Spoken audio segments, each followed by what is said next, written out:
그렇습니다. 중국에 가신 분도 꽤 많은 것 같은데 혹시라도 동영상으로 통해서 예배를 드리신 분이 있을까요? 예, 여행하나 바빠갖고 예배나 들려나 모르겠다. 예. 제가 여러분에게 시를 한 소절 알려드리면 여러분이 타고난 문학성을 가지고 이 시의 제목을 한번 맞춰주시기 바랍니다. 쿵, 남편이 들어오나 보다. 쿵, 남편이 나가나 보다. 딱 두 자예요. 이 시의 제목은 뭐죠? 권태기입니다. 굉장히 짧지만 함축성 있죠? 네. 또 제가 시 한 편을 또 알려드리겠습니다. 이거 제가 진 시예요. 내가 누구 때문에 이런 고생을 했는데 엄마 얘기입니다. 딸이 말합니다. 누가 나를 위해서 고생하라고 했어? 이 시의 제목은 뭐죠? 네, 제가 갈등입니까? 아닙니다. 인생입니다.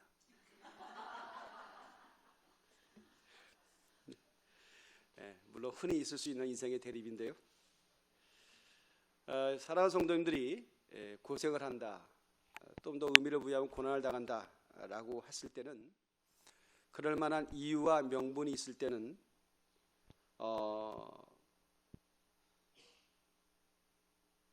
그것이 가치가 없다 생각하지 않습니다. 아까도 제가 수요일에 말씀드렸던 것처럼 내가 누구 때문에 이런 고생했는데 누가 나를 위해서 고생하라고 했어? 그 이야기를 들은 어머니가 얼마나 마음이 찢어지겠어요. 진짜 먹을 거 안 먹고 잠잘 거 안 자고 허리띠를 졸라매면서 너 하나 잘 되기를 위해서 내가 그야말로 우리 성경적 용어로 희생의 제물을 드렸는데 속상하지. 그 마음에 안 드는 거 결혼해가지고 지질이 고생하고 맨날 친정집에 들어오고 그런 어떤 것을 보면서 가슴이 메어지지만 그러나 친정엄마는 자기 자신의 인생을 실패로 여기지 않습니다. 왜냐하면 그 딸을 사랑하기 때문입니다. 가치와 의미가 있는 거예요. 그걸 무의미하다 보면 안 되는 것이죠. 여러분, 남자들이 제일 고생하는 것이 군대 생활이라고 하고 군대에서 가장 힘들다고 하는 것이 제가 알고 있기로는 해병대가 그 중에 하나라고 그러죠. 그런데 그 해병대는 지금도 들어가기가 어렵답니다. 입대하기가. 맨날 선발하는데 선발이 비율이 만만치 않다는 거예요. 해병대 들어가려면 재수 삼수 안 되는 거예요. 도대체 왜 고생 그렇게 많이 하는데 가려고 그래요? 왜? 가치와 의미를 갖고 있기 때문입니다. 고생하는 거예요. 그 고생도 가치와 의미를 갖고 있기 때문에 그 고생의 불숲에 들어가려고 하는 것이죠. 왜 사서 고생하는가? 고생해야 될 이유가 있기 때문에 하는 겁니다. 그 가치와 의미를 모르는 자들은 그건 우리에게 헛수고한다고 얘기할지 모르지만 그 의미를 아는 자들은 마치 보배를 나만이 알고 있는 곳에 감춰놓고 그것을 매일 보면서 만족해하는 것처럼 그 고난과 의미를, 그 고난이라고 하는 것들을 카운트하지 않고 올곧게 그 길을 갈 수 있다라고 하는 것입니다. 다시 말하면 고생 또는 고난 당해야 되는 이유가 있어서 그 고생을 내가 만일 스스로 선택했다면 역설적이라도 그 인생은 불행이 아니라 그 인생은 진정한 행복입니다 라고 하는 것입니다. 왜 공부를 해야 되는지 잘 모르잖아요. 그러니까 기성세대들은 그걸 주입합니다. 강요합니다. 사실 왜요? 아니 내가 배 아파서 난 내 새끼가 아니면 내가 왜 공부하라고 그렇게 강요해요? 하거나 말거나 무슨 상관이야. 네 멋대로 살라고 그러고 네 좋은 대로 살라고 자유를 따라 살아가고 하는 것이.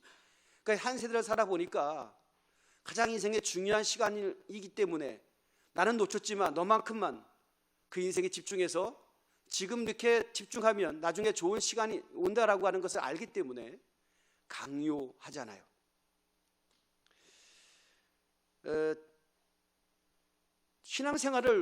신앙생활이라고 하는 것을 우리가 동의한지 모르겠습니다만 제가 한 고비를 넘고 쭉 간주해 보니까 결국 뭐냐? 인내라고요. 인내. 신앙생활은 다른 여러 가지 각도로 표현할 수 있지만 제가 볼 때는 인내라고 하는 것이 가장 부각이 되더라고요. 인내한다라고 하는 것은 쉽지 않아요. 참아야 되는 것이고 기다려야 되는 것이고 답답해도 묵묵히 그 길을 가야 된다라고 하는 것이 때로는 응원받지도 못하고 칭찬 듣지도 못하지만 그 길에 그렇게 서 있어야 되는 것이잖아요. 그러니까 쉬운 거 아닙니다.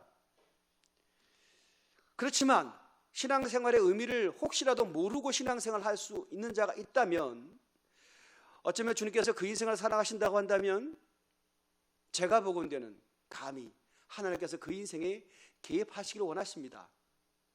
왜냐하면 인내의 의미를 알게 하기 위해서 우리가 예측하지 못하고 예단하지 못하는 그러한 때로는 힘들과 어려움이라고 하는 것을 통하여 결국 주님을 쫓는 것에 올곧게 서 있게 하기 위한 주님의 개입하심을 나중 미래의 먼 발치에서 그것을 깨닫게 하신다는 거예요. 아니 미래의 먼 발치가 아니라 지금 주님께서 내 인생에 개입하셨다고 한다면 그것은 내 인생이 지금 무너져가는 것이 아니라 또는 하나님께서 숨겨져 있는 하나님의 복이 지금 시작됐다고 하는 것입니다. 그 의미를 좀 알았으면 좋겠어요. 인생에 있어서 가장 힘든 것이 있다면 글쎄요, 배고픈 시절을 거치고 나서 지금 우리들이 있어서 대한민국이 이제 배고픈 시대는 아니잖아요. 그러면 저는 이렇게 평가하고 싶습니다. 인생 지금을 살아가는 우리 성도님들 또는 이 시대를 살아가는 동시대를 살아가는 모든 사람들에게 공통적으로 가장 힘든 것이 있다고 한다면 제가 보건대는 공허함이에요. 공허함. 외롭죠. 또는 무기력하죠.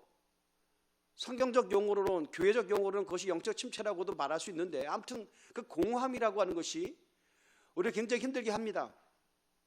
왜죠? 첫째, 공허함이 왜 생깁니까?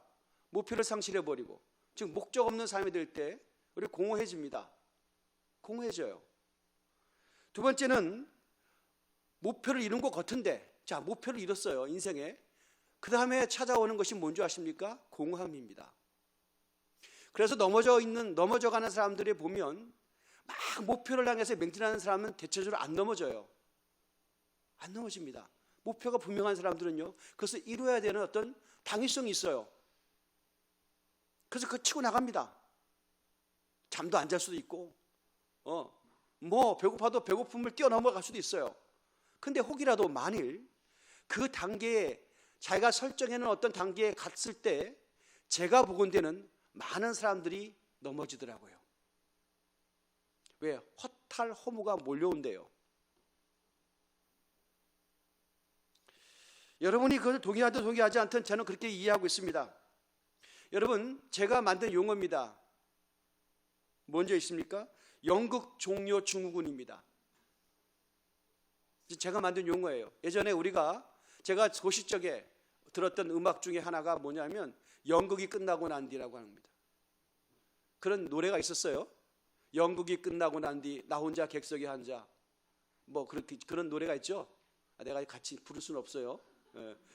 지금 설교 시간에 지금 하고 싶은 충동이 막 일어나요. 누가 하나 시켜서 부르면 아마 잘할 거예요. 송모시기 잘할 거예요. 잘할 텐데 여러분 그게요. 누가 그 음악 평론가가 그러더라고요. 그 당시는 그것이 그렇게 파급력인 노래가 아니었대요. 근데 그 미래를 내다본 노래였대요. 지금은 다 이해가 하잖아요. 왜요? 사람의 공감이 언제 올라와요? 무대에서 찬란한 박수와 스포트라이트를 받을 때는 흥이 납니다. 근데 언제 우리가 허무해져요? 객석도 사라지고 조명부터 꺼지고 그리고 빈 그 무대를 바라봤을 때에 물려오는 어떤 그 씁쓸함, 아까도 말씀드렸던 그 공함이라고 하는 것은요, 그것을 이기기 위해서 우리가 뭐예요? 취하죠. 그죠? 어떤 취함을 추구합니다. 술을 마시기도 하고 그 공함을 달래기 위해서 뭔가 채워넣습니다. 그러나 우리는 압니다. 그것으로 해결할 수 없고 채워지지 않는다라고 하는 것을 알고 있습니다. 그죠? 여러분이 힘들고 어려울 때 그것을 해결하기 위해서 나름대로 여러분들의 그 있어요. 뭐죠?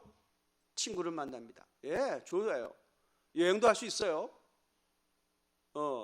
같이 뭔가 즐길 수도 있어요. 그러나 우리가 알 수 있는 건 뭐냐면 그 시간이 지나고 나면 다시 또 새로운 공허함, 또 다른 공허함이 물밀처럼 온다는 것을 우리가 인생을 살아본 모든 사람이 다 공감할 겁니다. 채워지지가 않아요. 헛수고하는 거죠. 성경에는 오늘 위대한 한 분을, 인생을 우리에게 가장 세밀하게 우리에게 보여주고 있습니다. 바울이라고 하는 분은 여러분에게 누차 소개했기 때문에 이제 귀가 따갑도록 들었을 것입니다. 그런데 귀가 따갑도록 들어야 할 이유는 성경에서 바울에 대한 언급이 가장 많기 때문입니다. 왜요? 그분을 통해서 하나님께서 시사해 주는 것이 너무나 깊고 크기 때문입니다. 오늘 본문의 내용은 이렇습니다. 바울이, 물론 여러분 잘 아시는 상식적인 얘기는 열심히 교회, 우리를 말하면 선교사요, 전도자였습니다. 가는 곳곳마다 하나님 나라가 이루어진 가연적인 하나님의 나라를 경험했던 놀라운 주의 종이었습니다. 예, 정말 어떻게 보면 교회사에 큰 족적을 남기고, 그가 없었으면 교리가 지금 만들어지지도 않았어요. 기독교라고 하는 정체성을 가장 정확하고 선명하게 초석을 놓았던 가장 위대한 교회사의 인물이 바로 바울이라고 하는 분입니다. 그런데 이 바울이라고 하는 분이 오늘 성경 말씀에 보면 전도 여행 중에 마지막 전도지로 선택한 곳이, 궁극적으로 선택한 곳이 바로 뭐냐면 예루살렘이었습니다. 바울은 지금 에베소에 있었습니다. 터키, 우리 가봤죠? 터키 에베소에 있었습니다. 터키 에베소에서 교회를 세웠는데, 거기가 어떤, 우리가 에베소 알잖아요. 얼마나 문명이 발달되어 있어요. 얼마나 살기 좋아요. 근데 그곳에 하나님께서 바울을 통해서 교회를 세우게 하고, 그 에베소 교인들이 바울을 지극정성으로 섬겼어요. 교회는 우리로 말하면 성장 붕이 일어났죠. 바울의 존재감은 대단했습니다. 그런데 그 바울은 지금 에베소 교회를 떠나려 합니다.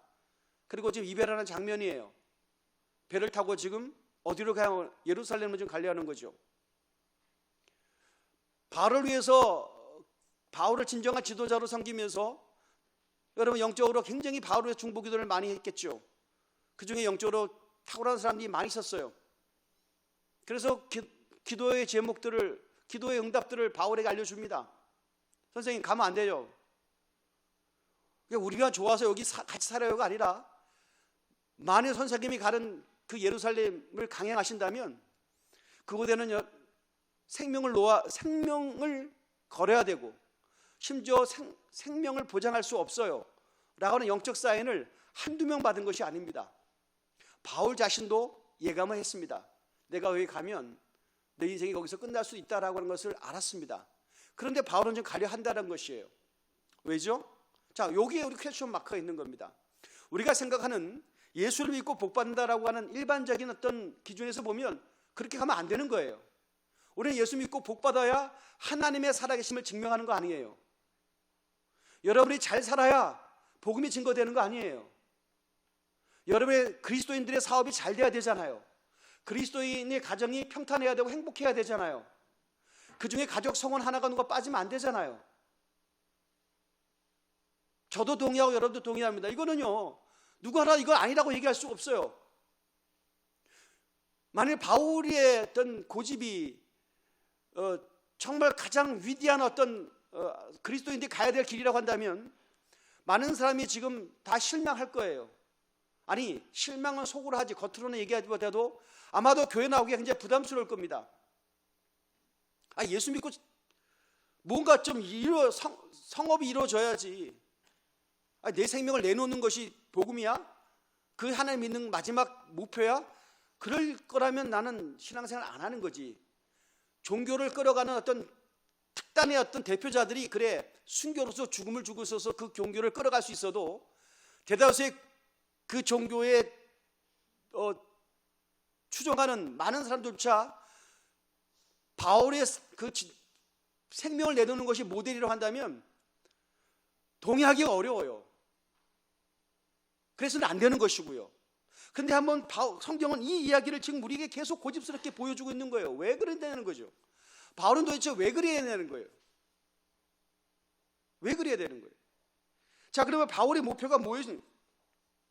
바울의 목표가, 자, 우리 바울의 목표는요, 이렇게 얘기하고 있어요. 우리 기독교인이라고 하면 제가 암송하고 있는 말씀입니다. 20장 24절의 말씀입니다. 오늘 본문에 24절의 말씀, 다 같이 한번 우리 큰 소리로 합독하겠습니다. 천천히 다 같이 읽겠습니다. 시작. 내가 달려갈 길과 주 예수께 받은 사명 곧 하나님의 은혜의 복음을 증언하는 일을 마치려 하면은 나의 생명조차 조금도 귀한 것으로 여기지 아니하노라. 예, 아멘 하셨어요? 아멘 하면 안 되죠. 이건 아멘 한다면 나도 그런 삶을 살겠다는 얘기잖아요. 노멘 해야지, 노멘. 관찰자 입장에서 해야지. 나 또한 바울처럼 그런 삶을 살겠습니다라고 한다면 굉장히 힘들어지는 거예요. 그럼에도 불구하고 많은 그리스도인들이 암송하는 말씀이에요. 이게 사도행전 20장 24절의 말씀. 복음 위해서 내 생명을 초계처럼 내놓겠다, 그거잖아요. 그죠? 여러분들 기도하면서 내가 가는 길이 죽는 길이라면 나 안다, 나 죽어도 좋다. 그런데 복음 때문에 죽는 거 아니겠냐, 그 얘기잖아요. 그런데 기꺼이 내가 그 길을 가겠다, 그 얘기입니다.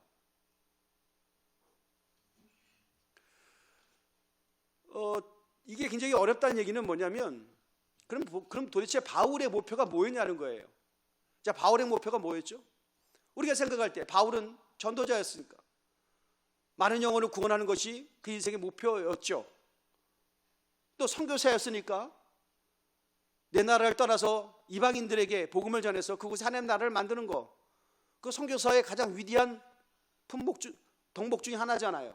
그래요. 그럼 나는 선교지를 몇 나라를 선교하겠다, 목표일 수 있어요. 내가 하나님께 주신 지혜로 아직까지 기독교라고 하는 것이, 내가 믿는 복음이라는 것이 아직 정리가 안 됐기 때문에 교회를 위해서 여러 가지 규율이 필요하고 교리가 필요하구나. 그래서 막 그 교리를 집대성하는 거야. 그것이 바울의 학자로서의 목표가 될 수 있겠죠. 그럴 수 있겠어요. 그런데 여러분 분명히 생각해 봅시다. 목표가 분명한 사람들은 그 목표가 이루어지면 다음 목표가 없으면 쓰러집니다. 공허해진다고 하는 것이죠. 예. 결국은요, 가져도 끝이 없고 올라가도 끝이 없는 길을 대부분 사람들이 가는 거예요. 쓰러지지 않으려고. 자기 공허함이라고 하는 것에서부터 이탈하기 위한 어떤 내면적인 몸부림이겠죠. 근데 바울의 인생의 목표는 무엇이었습니까? 라고 하는 것입니다. 이 부분이에요. 그 목표가 무엇이었냐? 아주 간단합니다. 그 목표는 바로 뭐냐면 빌립보에서 말씀하고 있네요. 나는 예수께 잡힌 바 된 그것을 잡으려고 쫓아간다. 인생의 목표를 분명히 얘기했습니다. 나는 뭐라고요?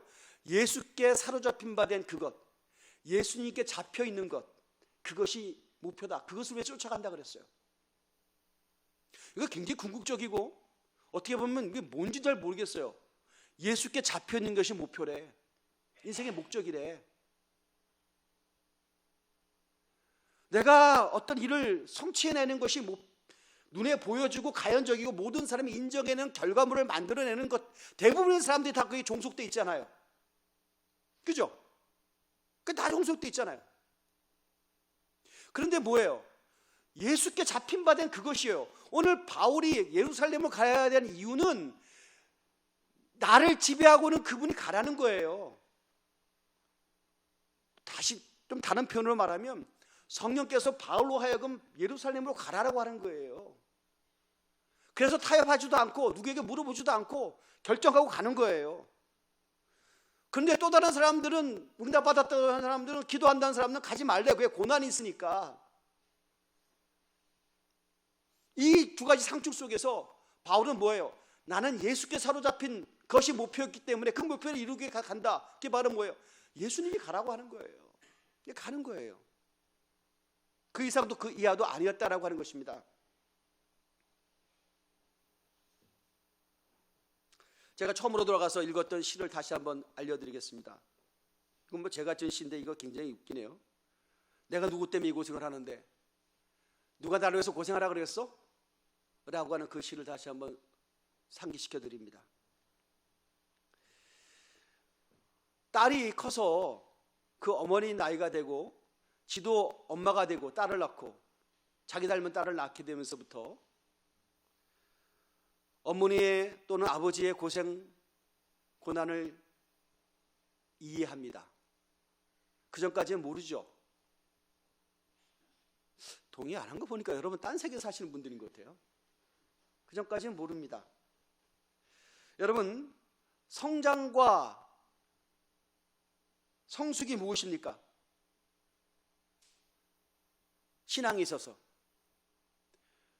우리 예수님께서 말씀하셨습니다. 그가 찌르면 우리의 허물이라며 그가 상하면 우리의 죄악을 해야 함이라. 그가 징계를 받아 우리가 평화를 이루고 그가 채찍에 맞아 우리가 나음을 입었다. 내가 너를 위해서 고난당한다는 겁니다. 우리 예수님께서. 우리는 그럽니다. 누가 고난 다 하라 그랬어요? 아이고 뭐 그거 교리네. 그 정도에 머무를 수 있어요. 왜? 우리 삶의 형편이 바쁘고 어려우니까. 이런 거 묵사고 생각하기에는 우리 삶이 그렇게 여유롭지 않잖아요.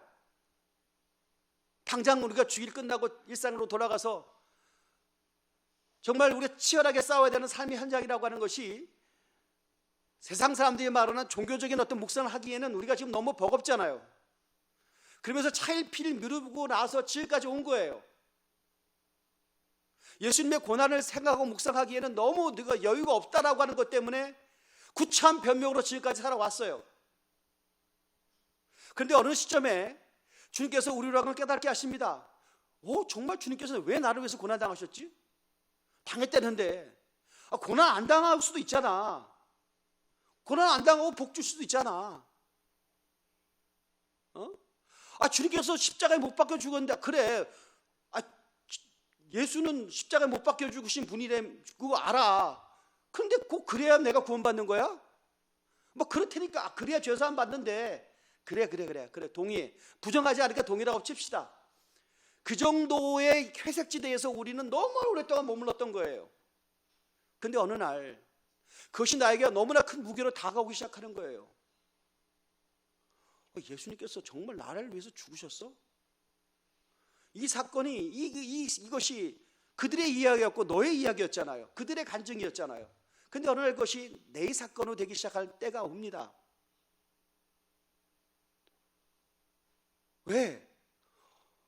왠지 모르게 다가오는 어떤 죄에 대한 엄습하면 죄의식이 생기기 시작하는 거예요. 내가 이렇게 삶을 살아면서 하나님 나라 갈 수 있을까? 내가 이 땅의 삶을 살면서 그리스도인이라고 하는 이름을 가질 수 있을까? 라고 하는 자책과 자기 자신을 들여다보는 어떤 그럴 수밖에 없는 거룩한 몰입이 생길 때가 있다라고 하는 거예요. 그런데 예수의 죽음이 곳곳에 가면 교회들마다 교회 머리에 붙어있는 그 십자가가 그냥 교회의 상징이고 기독교의 상징이라고 하는 그것이 어느 날 그곳에 예수님께서 못 박혀 죽었던 이유가 나의 죄 때문이라는 사실이 너무나 극명하게 다가올 때가 있다라고 하는 것입니다. 왜? 죽으셔야만 했는가?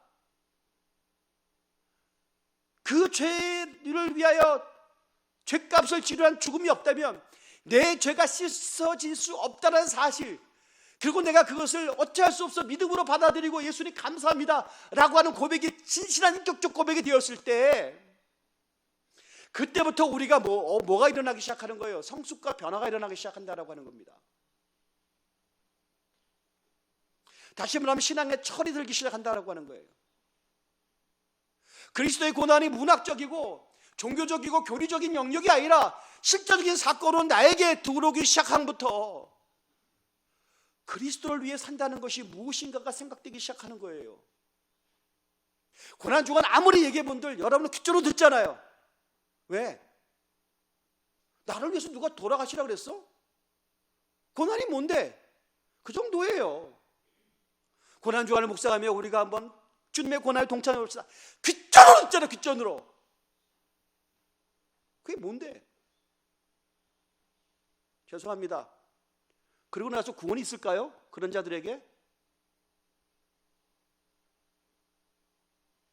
제가 볼 때는요, 제가 심각한 말씀을 드리겠습니다.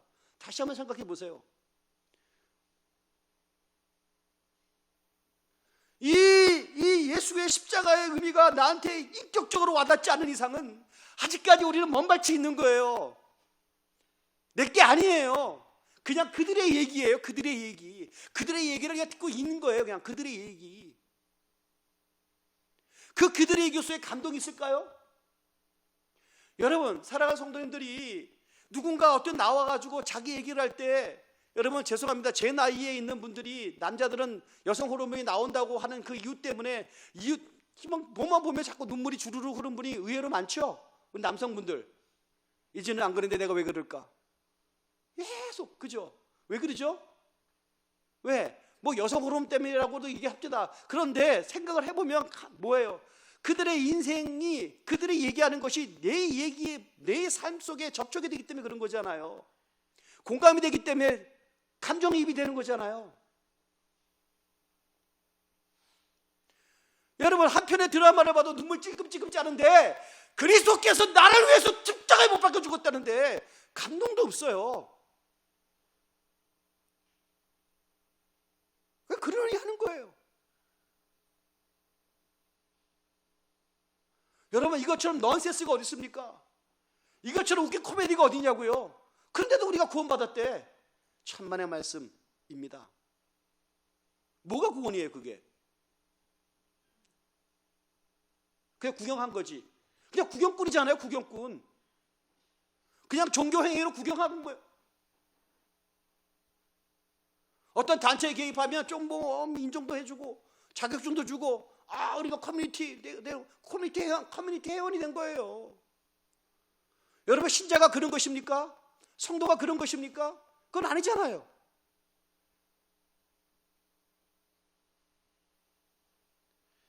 우리 교회는 참 좋은 교회라고 저는 늘 생각하고, 몸된 교회는 목회해 주신 주님께 너무 감사를 드려요. 왜냐하면 정말 탁월한 섬김이 있어요. 몇 명 모이지는 않지만 주님께서 20년쯤에 부족한 종을 먼저 이 교회를 보내실 때는 나름대로 뭐예요? 교회가 무엇인지에 대한 교회관을 설명하고 가르치라고 하는 어떤 것을 통해서 몸된 교회를 다 목양하게 하신 것 같아요. 여러분이 가르쳤습니다. 여러분들 경험했습니다. 교회가 뭐냐고요? 교회는 공동체 경험이라고 수타 주님께서 우리에게 의식화시켜 주셨어요. 공동체가 뭐냐고요? 공동체는 많죠. 그러나 성경에서 말하는, 성경이 말하는 정말 주님께서 만드시려 했던 그 공동체는 바로 뭐예요? 십자가를 통과하는 거라 하잖아요. 십자가를 통과하지 않은 공동체 속에 들어올 수가 없어요. 왜냐하면 여러분 고슴도치라고 하는, 고슴도치 증후군인가요? 고슴도치가 뭐예요? 여러분, 고슴도치가요, 고슴도치 아시죠? 고슴도치가 막 추우면 어떻게 되는 거예요? 지네들끼리 막 붙어 있잖아요. 붙어 있으면 뭐예요? 서로 고통스러운 거예요. 서로 찌르니까. 세상의 공동체는 그래요. 여러분이, 죄송합니다마는 엄마와 딸이 원수잖아요. 아들과 아버지가 원수죠. 진짜 원수가 아니라 원수 같잖아. 어? 원수와 왼수는 다른가요? 왼수, 그 왼수. 아니, 식구끼리 왜 왼수라고 불러요? 왜? 속상하니까, 말 안 통하니까 막 그래요. 세상의 공동체는 왜? 가족도 그런데, 여러분 가문도 그런데, 여러분 형제들끼리는 평안하십니까? 생각보다 여러분 안 편한 형제들도 많아요. 같은 배에서 났는데 뭐가 그렇게 속상한지, 뭐라 그렇게 오해 삐졌는지 다시는 안 본다라고, 아니 의가 갈리는 형제들도 주변에 꽤 있더라고요. 목사님, 멀리 갈 것도 없어요. 우리가 그래요. 그럴지도 몰라요. 왜 그러죠? 피를 나눴다는데, 한 지역에서 그렇게 오래 살았는데 이 지역 공동체가 얼마나 끈끈해요. 여행도 같이 다니고, 이번에 뭐 여행도 어디 가고. 좋아요. 나는 뭐 어차피 전도를 위해서 갔다고 한다고는 저는 동의합니다. 어쨌든 간에 저는 뭐 생각을 또 하고 묵상해야 되는데, 여러분 공동체가 그런 거죠. 또 어느 단체에 갑니다. 아니 수틀리면 그냥 뭐 하는, 아니 어떤 목표, 이상과 목표를 같이 하고 끝까지 간다고 하지만 공천 앉으면 또 탈퇴하고 뭐 또 저당 가고 막 그러잖아요. 그놈의 공동체들은 뭐 그래 끝까지 간다며, 동지라며. 뭐 동지가 그러냐? 세상은 다 똑같다는 거예요. 그런데 주님께서 세우신 공동체는 그게 아니에요. 주님께서 세우시는 공동체는 뭘 통과해야 된다고요? 십자가를 통과한다는 거예요. 십자가를 통과하니까 뭐예요? 서로 찔렀지. 십자가가 없어서 찌르는 거야. 너무 아픈 거야.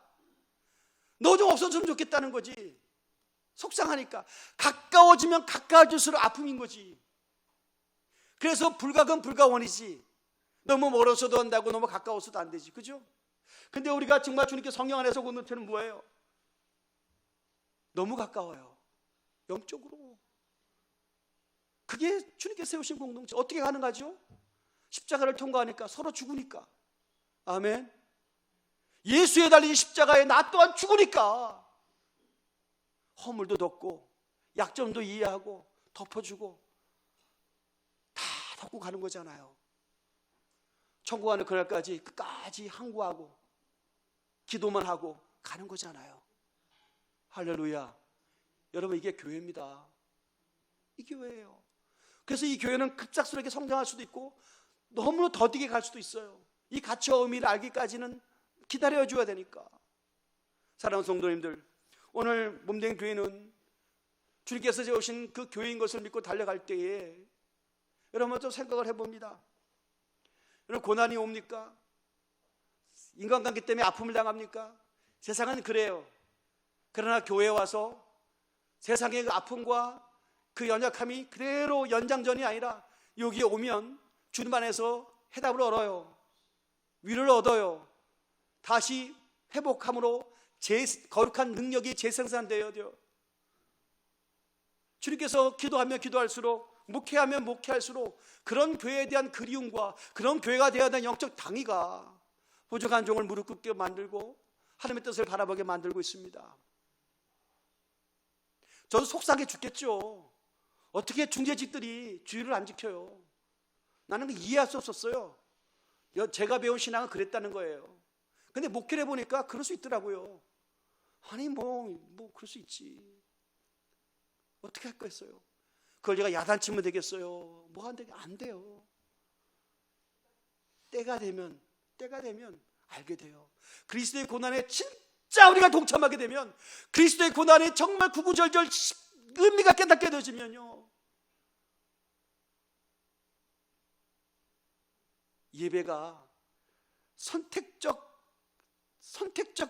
뭐 자유 그거 아니라 우리에게는 생명보다 귀한 것으로 온게가 되어지면 여러분, 그 어떤 것도 바꿀 수 없는 귀한 시간이 됩니다. 할렐루야. 그것이 됐을 때 우리 흔들리지 않는 믿음이 되는 거예요. 믿음으로 승리한 여러분 되시길 주의 이름으로 축원드립니다.